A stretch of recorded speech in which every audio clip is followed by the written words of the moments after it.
Most of us think we know the story. There's a girl, a red cape, a grandmother, and a wolf. It's a simple story, almost a nursery rhyme set in a sun-dappled forest. The girl is sweet, but a little foolish. The wolf is cunning and evil, and in the end, a heroic woodsman arrives just in time to set everything right. It's a tale about listening to your parents and the dangers of talking to strangers. This is the version that sits on the surface of our collective memory. It's the topsoil, compacted and smoothed over by generations of telling, especially the kind of telling that wants to reassure us, to give us a clear moral and a tidy ending. We're standing on that topsoil right now. But there's an odd feeling to it, isn't there? Certain details seem to vibrate with a meaning they no longer possess. Why a red cloak, specifically? Why is the path through the woods so central to every version? These elements feel like artifacts from a much older, much stranger place, their sharp edges worn down by time. They are the archaeological anomalies that prompt us to dig. They suggest that the smooth surface we're standing on is not the whole story. They are an invitation to excavate, to see what lies beneath. So let's pick up a shovel. Let's start digging. The first layer we break through is not very deep. We find ourselves in 19th century Germany, in the world of Jacob and Wilhelm Grimm. Their version, first published in 1812 and revised over the years, is likely the direct ancestor of the story most of us know. And right away, we notice things are different. This is not a gentle story. When the wolf gets to the grandmother's house, he doesn't just trick her, he devours her whole. When the girl arrives, he does the same to her. There is a terrifying finality to it. But then, the Grimm brothers introduce a key character, the huntsman. He is passing by, he hears the snores of the wolf, and he suspects something is wrong.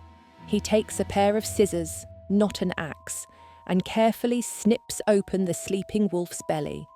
Out pops the little girl, and then out pops the grandmother, both miraculously unharmed. They then fill the wolf's stomach with heavy stones, and when he wakes up and tries to run, he collapses and dies. It's a victory, a restoration of order.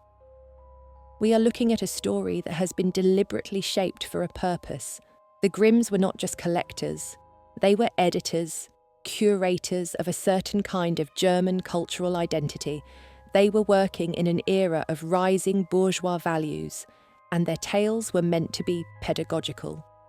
This story is a lesson in obedience. The girl is explicitly warned by her mother not to stray from the path, and her entire misfortune stems from this single act of disobedience.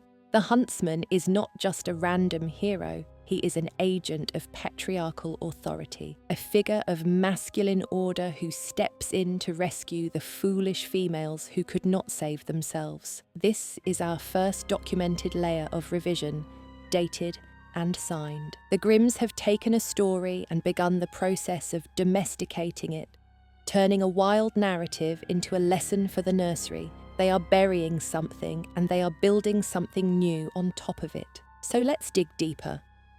We push past the early 19th century, past the Napoleonic Wars and the rise of German nationalism. We are going down, further into the soil of European history. We sink through the 18th century, the age of enlightenment, and we hit a hard, polished layer. The year is 1697.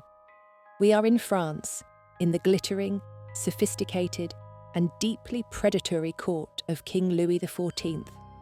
Here, we find a version of the story written by a man named Charles Perrault, a member of the Académie Française. His collection, Tales of Mother Goose, was intended for the entertainment of the aristocratic salons, and his version, Le Petit Chaperon Rouge, is a shock to our system. As we brush the dirt off this artifact, we realise something is missing. There is no huntsman, there is no woodsman, there is no saviour at all. In Perrault's telling, the girl, who he describes as the prettiest creature ever seen, meets the wolf in the woods. He tricks her, finds a shortcut to her grandmother's house, and eats the old woman. When the girl arrives, the famous dialogue takes place. "Grandmother, what big arms you have, the better to hug you with, my dear." It continues, building the tension until the final chilling exchange. "Grandmother, what big teeth you have, the better to eat you with." And then he does. He eats her. The story ends right there. It is brutal, abrupt, and utterly without hope. Perrault then appends a moral in verse, leaving no doubt about his intention. He warns young ladies, especially the well-bred and attractive ones, that the most dangerous wolves are the charming, polite, and seemingly gentle ones who talk their way into young women's homes and their beds. This is not a children's story. It is a cautionary tale about sexual predation in the highly ritualized world of the French aristocracy. The girl's fault is not disobedience, but naivety. She is punished for her lack of worldly sophistication, for failing to see the predator beneath the polished veneer. We are seeing a pattern emerge. The story is a mirror, reflecting the anxieties of the society that tells it. For the Grimms, the anxiety was about children's obedience and the stability of the family. For Perrault, it was about protecting the reputation and virginity of young aristocratic women. The girl is becoming progressively more helpless. In the Grimm's version, she needs a man to save her. In Perrault's, she cannot be saved at all. Her fate is a warning. But Perrault didn't invent this story, he polished it. He adapted it for his audience. He gave the girl the red chaperone, the little cape, which in his time carried connotations of fashion, status, and perhaps even moral looseness. But what was he drawing from? What lies beneath the parquet floors of Versailles? Now we must dig past the written word, past the world of literate elites, and into the dark, rich earth of oral folk tradition. This is the deepest layer, the bedrock. We are in the world of the French and Italian peasantry of the Middle Ages, a world of deep forests, famine, and very real dangers. Here, the story was not written down. It was told by the fireside, passed from mother to daughter, a part of the cultural DNA. Thanks to folklorists in the late 19th century, like Paul Delarue and Achille Millian, who went out and recorded the last echoes of these oral tales, we have a glimpse of this original stratum, and it is a true horror story. One of the most famous versions is called The Story of Grandmother. Here, the girl meets not a wolf, but a bouzou, a werewolf. This immediately signals we are in a different realm, a world where the supernatural is not a metaphor, but a reality. The werewolf asks her which path she will take to her grandmother's house, the path of needles or the path of pins. This isn't a random detail. Folklorist Yvonne Verdier explains this was a choice, with real symbolic weight for young girls learning to sew. The path of pins was for the younger girls, doing simple work. The path of needles was for the older girls, on the cusp of womanhood, ready for more complex tasks. The girl chooses the slower path, the path of pins, and in doing so, she dallies. The werewolf takes the path of needles and arrives first. He kills the grandmother, but he doesn't just eat her, he butchers her. He puts her flesh in the pantry and drains her blood into a bottle. When the girl arrives, the werewolf, disguised as the grandmother, invites her in. He offers her a meal. He gives her the meat from the pantry and a drink of the wine from the bottle. She consumes her own grandmother. A little cat in the cottage tries to warn her, crying out, "You slut! To eat the flesh and drink the blood of your grandmother." But the werewolf throws a wooden shoe at the cat, and the girl, tragically, does not understand. The horror is not over. After this forced act of cannibalism, a profound violation of kinship and taboo, the werewolf tells the girl to get into bed with him, But first, he says, she must undress. He instructs her to take off her clothes, piece by piece, her bodice, her skirt, her petticoat, her stockings, and with each item, she asks, "Where should I put it?" And with each answer, the werewolf replies, "Throw it in the fire, my child. You will not be needing it again." This is not a seduction, it is a ritualistic stripping of identity, of life itself. She is literally casting off her worldly existence before her own consumption. She is being prepared for death. She gets into the bed and, like in Perrault's version, she remarks on how hairy he is, how big his shoulders are, how long his nails are. The dialogue is there, but it feels more primal, less stylized, and then, at the moment of ultimate peril, something incredible happens. The girl, realizing her fate, uses her wits. She does not scream for a hero. She does not resign herself to being eaten. She says to the werewolf, "Grandmother, I need to go outside to relieve myself." The werewolf is suspicious. He says, "Do it in the bed, my dear." She refuses, saying she cannot. He relents, but decides to tie a rope of wool around her ankle so she cannot escape. The girl goes outside, slips the rope off her ankle, and ties it to a plum tree in the yard. She runs for her life. The werewolf waits and waits. Growing impatient, he calls out, "Are you making cables out there?" When there is no reply, he pulls the rope, feels the resistance of the tree, and realizes he has been tricked. He gives chase, but the girl has made it home. She has saved herself. Let's step back from the dig site for a moment and look at what we've uncovered. We have 4 distinct layers, 4 different artifacts. At the surface, a sanitized children's tale about stranger danger. Beneath that, the Grimm's moralistic lesson on obedience, where salvation comes from an external male authority. Deeper still, Perrault's cynical, courtly warning about sexual predators, where naivety leads to death. And finally, at the bedrock, we have a brutal, terrifying, and ultimately empowering tale of survival. What does the evolution of this story tell us? It tells us about the systematic stripping of female agency. The original heroine is not innocent, naive, or helpless. She is a young woman navigating a dangerous world.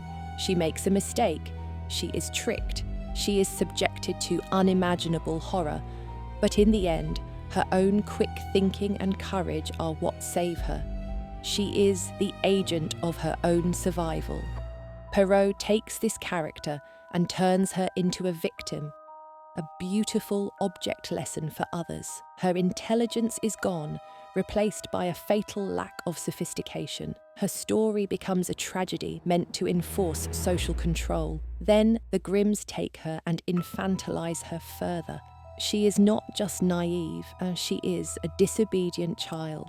She is completely passive in her own rescue, literally cut from the belly of the beast by a man. Her survival is not a testament to her own strength, but to the strength of the social order represented by the huntsman. The entire meaning of the story has been inverted. What was once a tale celebrating a young woman's resourcefulness in the face of primal horror becomes a tale that insists a young woman's only hope is to be obedient, and when that fails, to wait for a man to rescue her. The motives behind each revision become clear when we examine the context. The oral tale comes from a culture where life was precarious, and teaching children, especially girls, to be clever and self-reliant was a matter of life and death.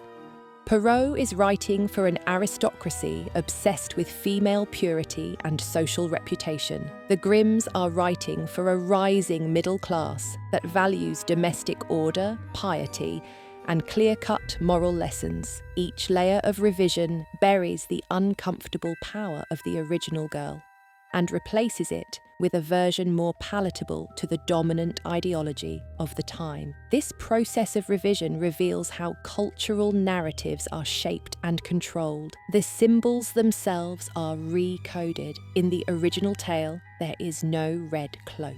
The girl is just a girl. Perrault adds the red chaperone, a fashionable item that immediately marks her. Later interpretations, particularly Freudian ones, will seize upon the colour red as a symbol of burgeoning sexuality, of sin, of menstrual blood, making the girl somehow complicit in her own fate. She is asking for it by wearing that colour. This is an interpretation layered on top of a revision, taking us even further from the original's focus on wit and survival. The wolf also transforms. The bisou, the werewolf of the oral tradition, is a creature that blurs the line between human and beast, civilization and wilderness. He is a neighbour, a kinsman who becomes a monster. This speaks to a deep-seated fear of betrayal from within the community. Perrault's wolf is a smooth-talking courtier, a metaphor for a specific type of social predator. The Grimm's wolf is simply a cunning animal, a part of the wild forest that must be conquered and controlled by the forces of human order. The horror shifts from the supernatural and the social to the merely animalistic. What we are excavating here is not just a story, but an ideology. We are digging through layers of censorship and social engineering. The bedrock story is terrifying, yes, with its cannibalism and ritualistic horror, but it contains a core of resilience. It tells its listener, the world is a place of unimaginable danger, but you have the capacity within you to survive it. The subsequent versions are also terrifying, but in a different way. Their horror lies in the message that you are helpless, that your only recourse is to obey the rules, and if you fail, your fate is either death or dependence on a rescuer. The story becomes a tool for teaching passivity, and this is not an isolated case. This pattern of narrative evolution, or perhaps devolution, is visible across the landscape of folklore. We see it in other tales where active heroines are gradually written into more passive roles. Stories that were originally complex rites of passage dealing with the brutal realities of life, death, and maturation are sanitized, moralized, and simplified for the nursery. The raw, challenging, and often subversive power of the folktale is tamed. It's a process of colonization where the dominant cultural values of a literate, patriarchal, and increasingly urban society impose themselves on the wilder, more chaotic, and often more woman-centered narratives of oral tradition. It's a process that continues today. We are constantly retelling old stories, and in each retelling, we are making choices about what to emphasize and what to bury. Think about how modern adaptations of myths and fairy tales often struggle with these same issues. Do they restore the agency of the original characters, or do they reinforce the sanitized versions we've inherited? When we create a film or a book based on these tales, we are engaging in the same act of cultural archaeology and reconstruction as Perrault and the Grimms. We are choosing which layer of the story to present as the true one. Understanding the excavation of Red Riding Hood gives us a framework for seeing this process unfold in our own time. It teaches us to be critical consumers of narrative, to ask of any story, who is telling this? Who is it for? What is it trying to teach me? And most importantly, what might have been buried to tell this version? The echoes of the clever girl tying a rope to a plum tree are still there if we listen closely. They remind us that stories are not just entertainment. They are battlegrounds where the meaning of our world is contested and defined. So our excavation is complete. We have journeyed from the familiar surface down to the shocking bedrock. We started with a simple story about a girl in a red cloak and ended with a resourceful young woman escaping a werewolf after an act of forced cannibalism. The distance between those 2 points is the story itself, the story of what happens to a narrative as it passes through the hands of different cultures, different classes, and different ideologies. Each layer we uncovered is a testament to the anxieties of its age. The bedrock tale speaks to the raw fear of survival in a harsh and unpredictable world. Perrault's layer speaks to the anxieties of a hyper-civilized aristocracy concerned with sexual politics and reputation. The Grimm's layer reflects the bourgeois desire for order, obedience, and the sanctity of the domestic sphere. The sanitized surface we live with today speaks to our own desire to protect children from the very darkness that these stories were originally designed to help them navigate. The story is not one thing. It is a palimpsest, a manuscript that has been written on, erased, and written on again, with the faint traces of the older versions still visible underneath. The original horror was not just the wolf's teeth. It was the horror of a world where the familiar can become monstrous, where kinship can be violated, and where your survival depends entirely on your own wits. The revisions did not erase this horror, they simply relocated it.